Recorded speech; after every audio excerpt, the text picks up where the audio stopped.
You're not worthy of her. Your brother is the one who deserves her." My father shouted those words straight to my face right after the wedding of my girlfriend, the woman I loved deeply, to my own younger brother. In that moment, I realized I had never truly been seen as an important part of this family, despite sacrificing everything for them. I left in silence. 3 years later, when we met again, their faces paled in shock. I'm Liam, 38 years old, living in Willow Creek, a small town nestled among the endless cornfields of Ohio. My life revolves around the lumber mill, where I work from early morning until the sun sets. The smell of fresh wood and the roar of the saw have become part of my very being. I work not just to survive, but to keep my family from falling apart. My father, Harold, my mother, Eleanor, and my younger brother, Nathan, they are all I have. But sometimes I wonder if I truly belong here. I've been the backbone of the family since I was young. My mother has heart disease, and the medical bills pile up like mountains. My father, a retired construction worker, no longer has the strength to earn a living. Nathan, my younger brother, is in college, dreaming of becoming successful without ever taking a proper job. I send money for my mother's treatment, pay Nathan's tuition, and sometimes buy small things to keep my father happy. I don't complain because I'm the eldest. But deep inside, there's an emptiness I dare not touch. Nathan has been spoiled by our parents since he was a child. He spends money recklessly, buying expensive clothes and going to bars while I wear the same worn-out shirts. My parents always said Nathan had potential, while I was just Liam, the worker, the provider. I remember the nights when my mother hugged me, whispering that she was proud of me, but the next morning she'd praise Nathan for a school presentation. I smiled, nodded, and kept working. Perhaps my parents' love for me was something quiet, overshadowed by the brilliance they imagined Nathan would bring. I never thought about marriage. My time was consumed by extra shifts, driving my mother to the hospital, or sitting up at night balancing expenses. But then Clara appeared like a ray of sunlight filtering through the trees. She worked at the bakery in the center of town, with a gentle smile and eyes as bright as an autumn lake. We met when I stopped by to buy bread for my mother, and from awkward small talk, we started dating. Clara was different from Willow Creek. She didn't judge or compare. She listened as I talked about my long days at the mill, about dreams I didn't dare voice aloud, like opening my own machinery repair shop. We walked along the riverbank, ate ice cream on summer evenings, and for the first time I felt like I wasn't just living to carry burdens. I fell in love with Clara, and I thought she loved me too. After 2 years together, I began to dream of a small house just for the two of us, but life never lets me dream for long. My mother's condition worsened, and the doctor said she needed surgery. The cost was like a knife to the heart. I took a job far from home at a lumber mill 2 hours away from Willow Creek. The pay was good, but I had to stay there for 2 months. I didn't want to leave Clara, but she held my hand and said, "Liam, I'll wait for you. Your family needs you." I hugged her tightly, promised to call every night, and got in the car with a heavy heart. The days at the new mill were a nightmare. I worked 12 hours a day, slept in a cramped boarding room, and spent every night calling Clara. Her voice over the phone was the only thing keeping me going. But gradually the calls became less frequent. She said she was busy or tired. I tried to believe it was just the distance, that everything would be fine when I returned. I didn't know that back in Willow Creek everything was changing. My father, Harold, always had his own way of looking at life. To him, Nathan was the future, the one who would lift the family out of this small town. In his eyes, I was just a laborer, a 38-year-old man with nothing but his work. While I was away, he started saying things to Clara that I never could have imagined. He told her Nathan was more stable, that he had a job in the city after graduating, that I, Liam, would never give her a good life. He said I was too old, that I wasn't worthy of her. Clara, the gentle girl I loved, began to waver. I don't entirely blame her. She was young, only 28, and my father had a way of making people believe his words. Nathan, with his flashy appearance and grand promises, became the safe choice in her eyes. I didn't know any of this while I was still breaking my back at the mill, counting the days until I could return home. The day I came back to Willow Creek, I brought a bouquet of wildflowers I picked by the roadside and a small bracelet I bought for Clara. I had dreamed of the moment I could hold her again, tell her about my time away. But when I stepped into town, I saw her hand in hand with Nathan in front of the bakery. On her finger was an engagement ring sparkling in the sunlight. My heart stopped. I stood there, the flowers falling to the ground and the world around me blurred. Clara looked at me, her eyes filled with confusion and regret, but she said nothing. Nathan just smiled. That smug smile I'd seen 1,000 times, as if he always knew he'd win. I walked home, my heart heavy as lead. My father was sitting in the living room reading the newspaper. I asked him, my voice trembling, "Why?" He looked at me coldly and said, "Nathan has a future, Liam. He'll take better care of Clara. You don't have what it takes to make her happy." His words were like a knife, cutting deep into the years I'd sacrificed for this family. I stepped toward him, my voice shaking but unstoppable. "I've done everything for this family," I said, tears welling up. "I've worked myself to exhaustion to pay for Mom's medicine, sent money for Nathan's college. I gave up my dreams, my life, and yet you've never looked at me, never said I was good enough." I poured it all out. The years of silent sacrifice, the sleepless nights of worry, the times I swallowed my tears when my parents praised Nathan and forgot me. I waited, hoping for an apology, a hug, anything. But my father just looked at me, his eyes cold as stone. "You're just a laborer? Don't compare yourself to your brother. Clara will have a better future with Nathan." His words were like a blade shredding the last shred of hope I had. I looked at him, then at Nathan standing behind him, and finally at Clara, who was looking down in the yard. I realized that in Willow Creek I was nothing more than the eldest son, a worker, a forgotten man. That night I packed a few clothes, took the little savings I had, and got in the car. I drove away, not looking back, with a vow in my heart. I would not let this family destroy me. I would build a new life where I wouldn't be looked down upon.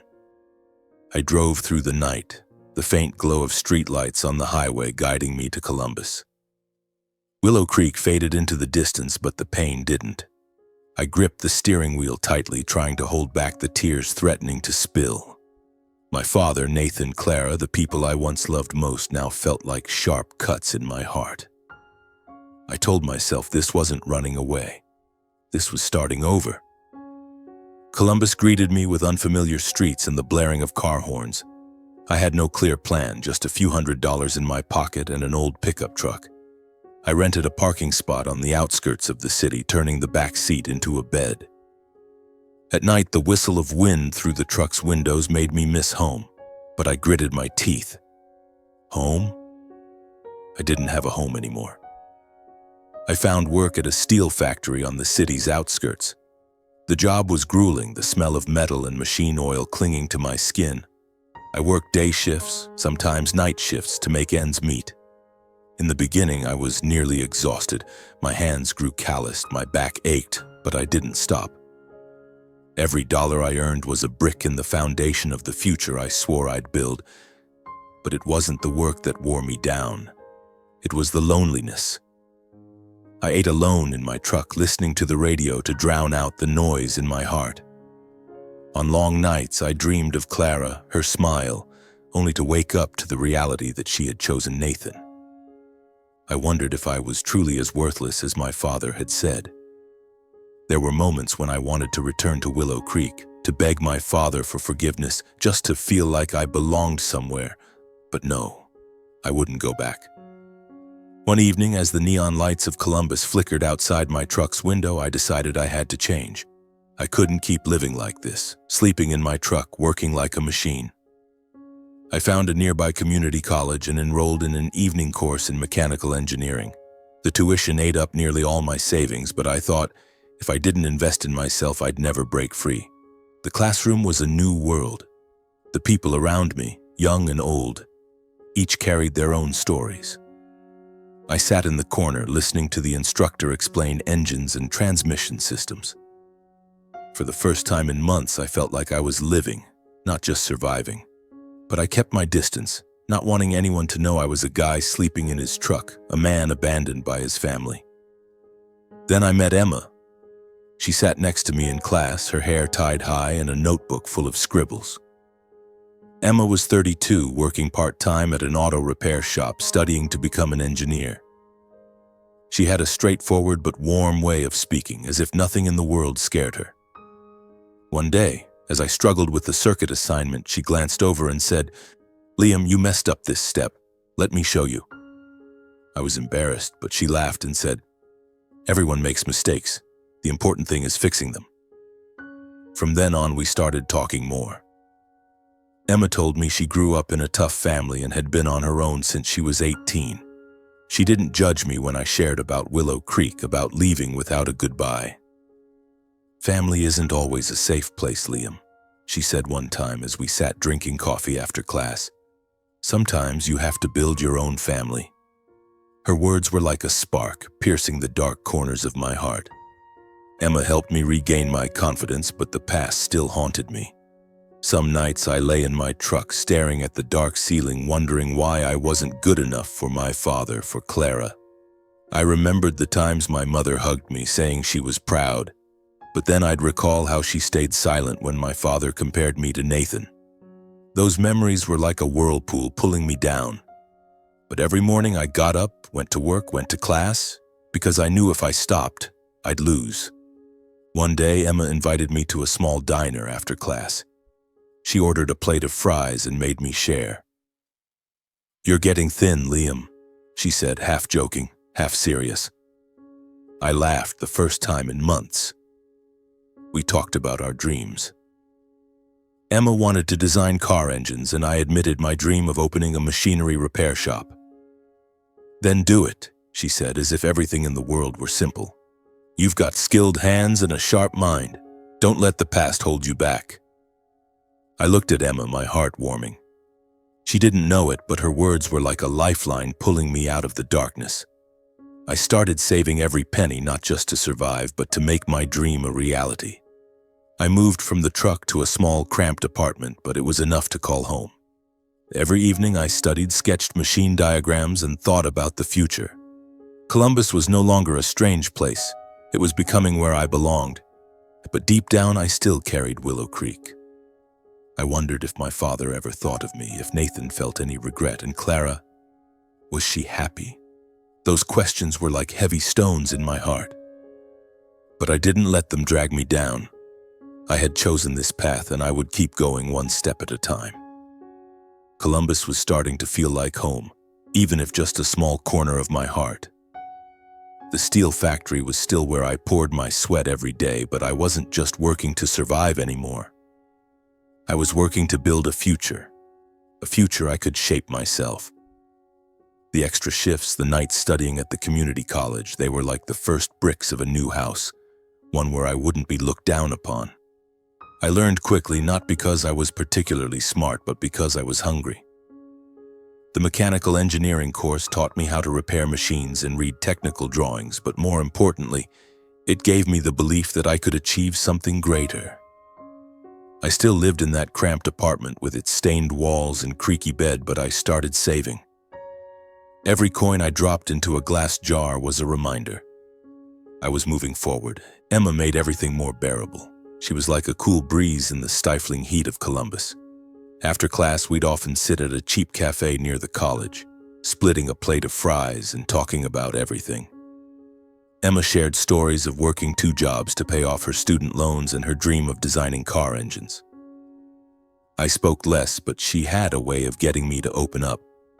"Liam, you're stronger than you realize," she said once when I admitted I was still haunted by my father's words. "People can hurt you, but they don't get to define you." Her words were like a small flame warming the cold corners inside me. We became close friends, though sometimes I wondered if there could be more. But I wasn't ready. The wound from Clara still ached like a thorn lodged deep in my heart. Every time Emma smiled, I thought of Clara, then of my father's cold stare and Nathan's smug grin. I was afraid to open up, afraid of being betrayed again. Emma seemed to understand and never pushed me. She was just there, a friend, a companion. At the factory, I started to stand out. I fixed a broken production line that no one else could figure out, and my boss, a quiet man named Carl, called me into his office. "You've got talent, Liam," he said. "Don't waste it." A month later, I was promoted to line supervisor. The pay was better, and I moved to a small apartment in the city center. It wasn't fancy, just a living room, a kitchen nook, and a window overlooking the street. But to me, it was everything. Emma was the first to visit. She brought a small potted plant, grinning. "So your place looks less like a warehouse." We sat on the floor, ate pizza, and she made me talk about my dream of opening a machinery repair shop. I hesitated, but she wouldn't let me shy away. "Do you have a plan?" she asked, serious. I shook my head, embarrassed. She grabbed a piece of paper and made me list what I'd need: capital, equipment, customers. "Start small, Liam," she said. "But you have to start." I looked at Emma, gratitude swelling inside me. She wasn't just a friend. She was someone who believed in me more than I believed in myself. That night alone, I sketched out plans for the repair shop in my mind. I imagined a small but clean space with the hum of well-running machines and customers who trusted me.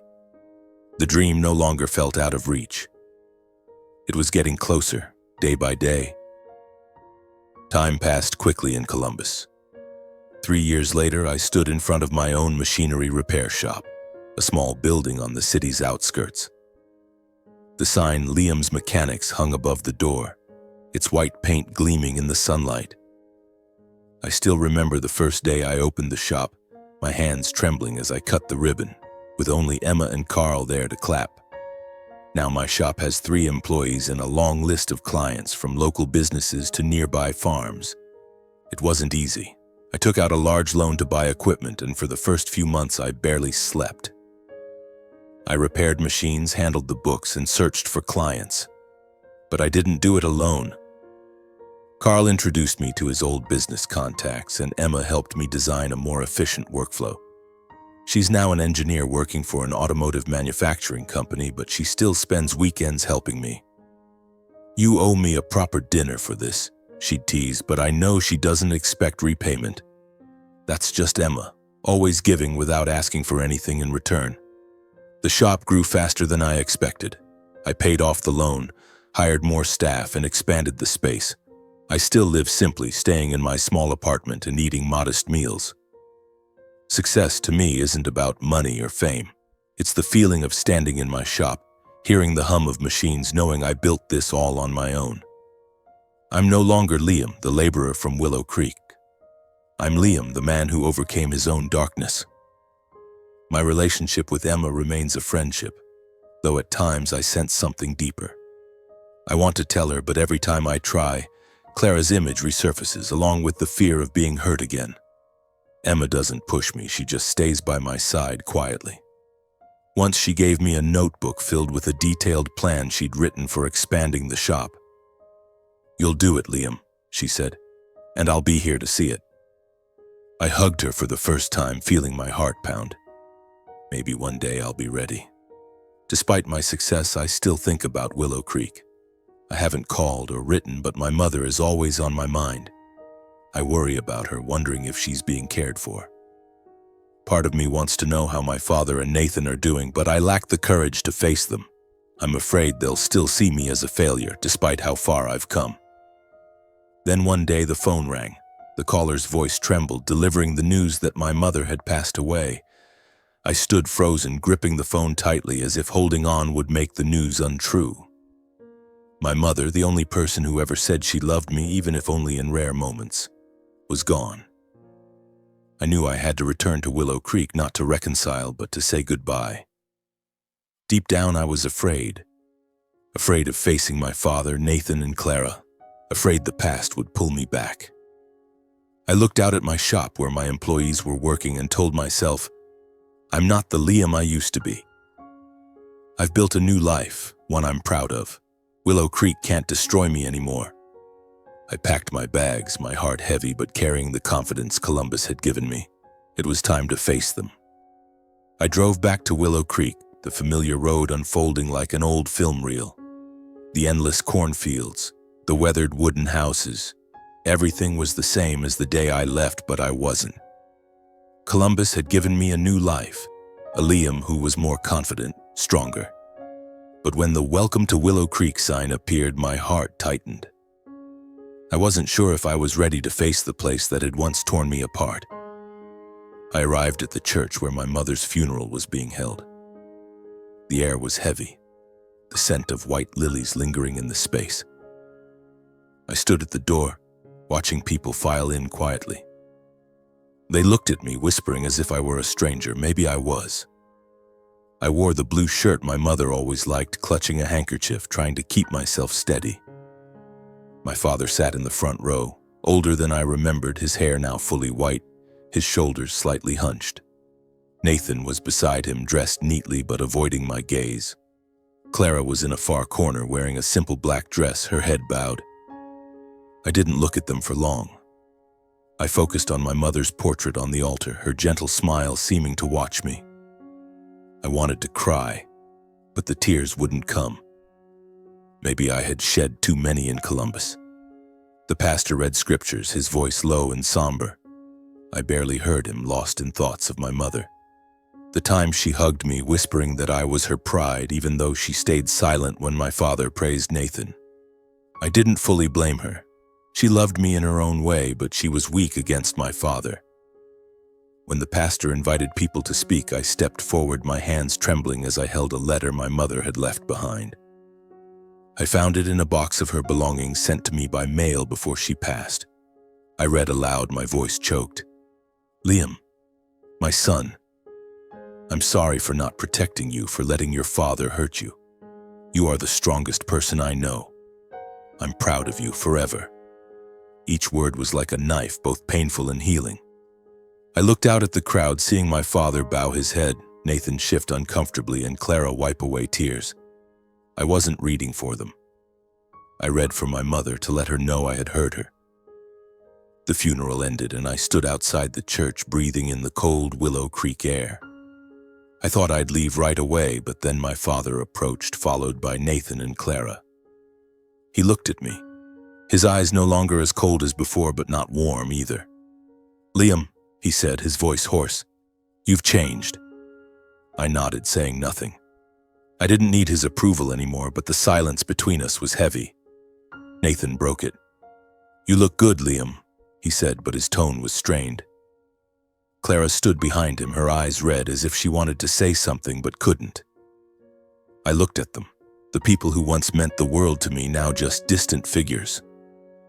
I wasn't angry, not exactly. I was just tired. I wanted to return to Columbus, to my shop, to Emma. But I knew I had to stay just one more time to close this chapter for good. The evening after the funeral, I sat in the old house where I grew up. The smell of aged wood and the ticking of the clock stirred countless memories.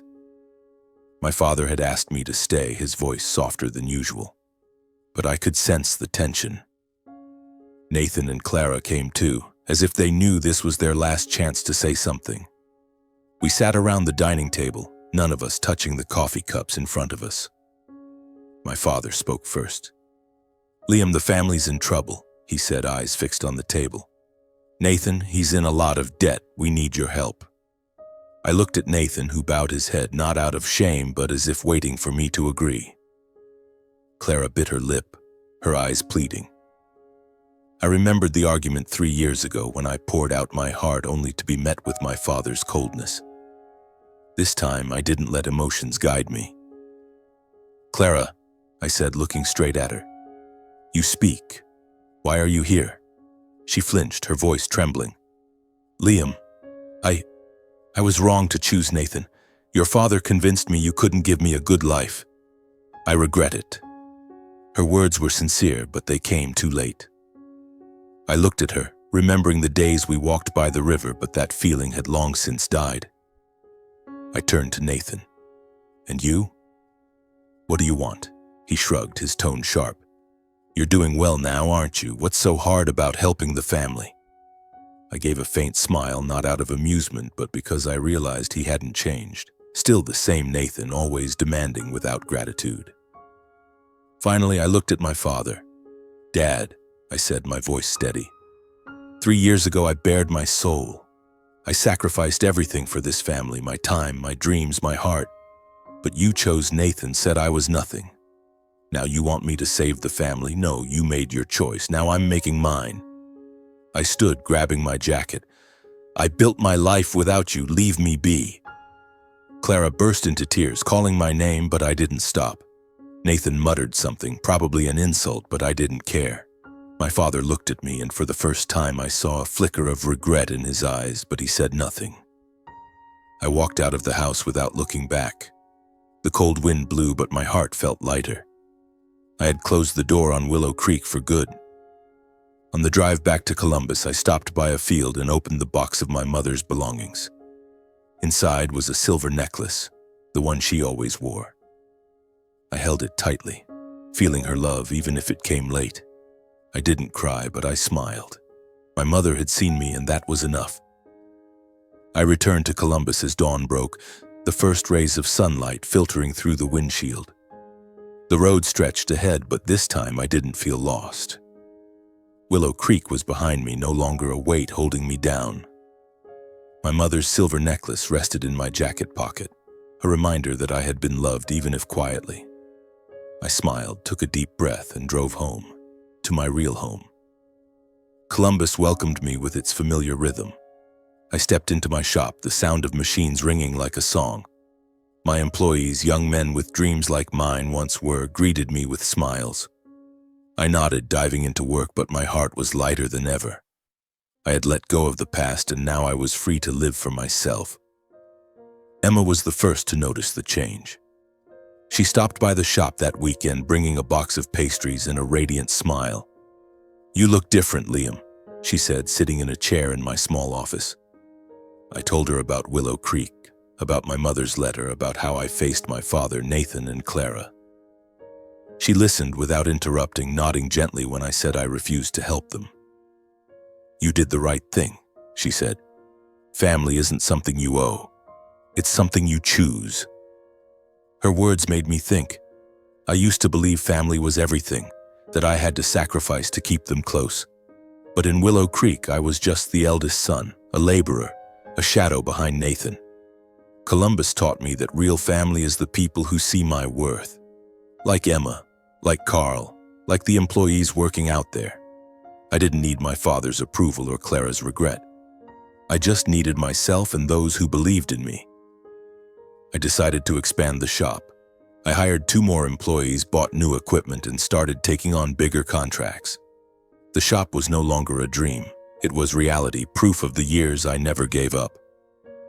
I still lived simply, but I began taking better care of myself. I bought a new jacket, got a proper haircut, and even tried cooking a decent dinner instead of eating instant noodles. Emma laughed heartily when she saw me fumbling in the kitchen, but she stayed, helping me make a plate of spaghetti that wasn't half bad. My relationship with Emma was still a friendship, but I started feeling something deeper. I was no longer as afraid as before. One evening, as we sat on the couch in my apartment looking out at the city lights, I took her hand. "Emma," I said softly, "thank you for being there for me." She looked at me, her eyes shining, and squeezed my hand. "You're worth loving, Liam," she whispered. I didn't say I loved her, but I knew not far off I'd be ready. I found a small note in my mother's box, tucked inside an old book. She wrote, "Liam, you are my light. Live for yourself, not for anyone else." I folded the paper and slipped it into my wallet, a final message to carry with me. My mother had seen me, and I would live to make her proud. My story ends here in front of my shop, where I stand watching my employees work, the hum of machines blending with my heartbeat. I'm not rich or famous, but I'm happy. I overcame betrayal, found my worth, and built a life worth living. Columbus isn't just a city. It's where I found myself, where I learned that happiness doesn't come from others, but from believing in myself. I look toward the horizon where the sun is rising and smile. The future is wide open, and this time I'm ready to walk toward it.